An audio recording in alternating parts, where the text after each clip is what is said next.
ప్రజలు చాలా అయ్యాల ఆ తిరుపతి లడ్డు దేవస్థానం వెంకటేశ్వర స్వామి దేవస్థానం అనేది చాలా ముఖ్యమైన లడ్డు మన తెలుగు వారికి. ఆ లడ్డులో కొవ్వు పదార్థాలు కలిపి దాన్ని ఒక పెద్ద వ్యాపారంలాగా చేస్తున్నారు. ఎస్వి సుబ్బారెడ్డి గారు, ధర్మారెడ్డి గారు వీళ్ళు గతంలో చేసిన వాళ్ళందరూ, ఈ నాయకులందరూ, వైఎస్ఆర్ నాయకులందరూ తిరుపతి దేవస్థానం మీద కూడా దోపిడీ ఆగల. వాళ్ళ దోపిడీలు చివరి దేవస్థానం దాకా చేరినాయి.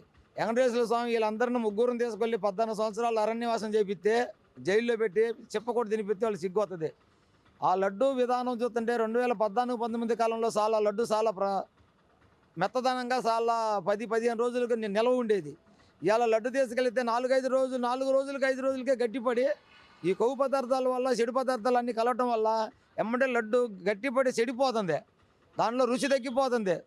వీళ్ళందరూ దీంట్లో కుంభకోణాలన్నీ బయటకు వస్తున్నాయి. కాబట్టి దీని మీద నిఘా తెలిసి సరైన దీని మీద నిఘా ఎంక్వైరీ పెట్టించి ఆ దోస్తులు దీని వెనక ఎవరెవరు ఉన్నారో వాళ్ళని పూర్తిగా శిక్షించి వెంకటేశ్వర స్వామి యొక్క గొప్పతనాన్ని నిలబెట్టాల్సిందిగా చంద్రబాబు నాయుడుని కోరుతున్నాం. అంటే వైసీపీ నాయకులు జగన్మోహన్ రెడ్డి గారేమో చంద్రబాబు గారు ఈ అన్ని చెప్పినవి అనేది ఏం కాదు, ఆయన అబద్ధాలు చెప్తున్నాడు, ప్రజలను నమ్మించడానికి ఒక ప్రయత్నం చేస్తున్నాడని చెప్పి జగన్మోహన్ రెడ్డి గారు అసలు దీన్ని ఎలా చూడాలి?